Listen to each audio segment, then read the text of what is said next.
Hello everyone, welcome to Tamil Aspirants Club. So நமக்கு ICFRE Indian Council of Forestry and Research Education ஒரு important notes விட்டுருக்காங்க. இல்லை என்னென்னா already SSC சொல்லியிருந்தாங்க இந்த மாதிரி ஃபைனல் மெரிட்டில் வந்த ஸ்டூடெண்ட்ஸ்க்கு ஜாப் அலோகேஷன் முடிஞ்ச அப்புறம் யாருக்கெல்லாம் ஜாப் அலோகேட் ஆகலை, ஜாப் ஓவர் ஆயிடுச்சு, இதுக்கப்புறம் அடுத்த வருஷம் தான் அவங்க எழுத போகணும் அப்படின்றனா அவங்களோட நான் ரெக்கமெண்டட் கேண்டிடேட்ஸு அவங்களோட டீட்டெயில்ஸை எஸ்எஸ்சியோட வெப்சைட்டில் பப்ளிஷ் பண்ணிவிடுவாங்க. மற்ற யூசர் டிபார்ட்மெண்ட்ஸ் யாருக்காவது வந்து எங்களுக்கு ரெக்ரூட்மெண்ட்டுக்கு இல்லை எங்கள் ரெக்ரூட்மெண்ட் ப்ராசஸ்க்கு இந்த கேண்டிடேட்ஸ் நாங்கள் எடுத்துக்கலாம், இந்த போஸ்ட்டுக்கு வந்து எங்கள் கேண்டிடேட்ஸ் ஹையர் பண்ணணும்னு நினச்சாங்கன்னா இந்த டீட்டெயில்ஸ் நீங்கள் யூஸ் பண்ணிக்கலாம்னு சொல்லிட்டு சொல்லியிருந்தாங்க. இப்போ ஐசிஎஃப்ஆர்இ என்ன சொல்கிறாங்கன்னா எங்களுக்கு 10 போஸ்ட் வந்து எம்டிஎஸில் தேவை. ஸோ எம்டிஎஸ் 2024 எக்ஸாம் முடிஞ்ச நான் ரெக்கமெண்டட் கேண்டிடேட்ஸ்லேருந்து ஒரு 10 பேரை நாங்கள் ஹையர் பண்ண போகிறோம். ஸோ இந்த லெவல் பார்த்திங்கன்னா லெவல் 1 7th சிபிசியில் அவங்க ஹையர் பண்ண போகிறாங்க.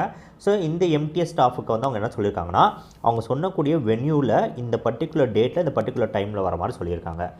இப்போ அவங்க பண்ணியிருக்காங்கன்னா ஒரு லிஸ்ட்டு அவங்க எடுத்திருக்காங்க, எஸ்எஸ்சி கொடுத்த லிஸ்ட்லேருந்து இப்போ அவங்க ஒரு லிஸ்ட்டு க்ரியேட் பண்ணியிருக்காங்க. அந்த லிஸ்ட் ஆஃப் கேண்டிடேட்ஸ் எல்லாருக்குமே மெயில் போயிருக்கும்.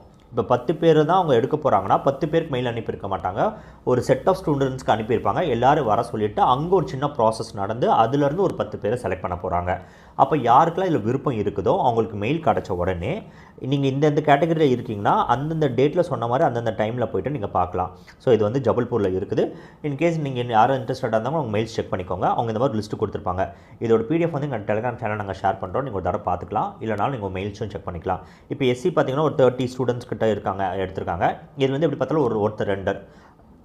ஸோ அந்த மாதிரி பார்த்திங்கன்னா இந்த ஒரு லிஸ்ட்டில் இருந்தும் ஒரு கேட்டகரியிலேருந்து அவங்க ஸ்டூடெண்ட்ஸ் எல்லோரும் ஹையர் பண்ணி டோட்டலாக ஒரு 10 மெம்பர்ஸ் வந்து அவங்க செலக்ட் பண்ண போகிறாங்க.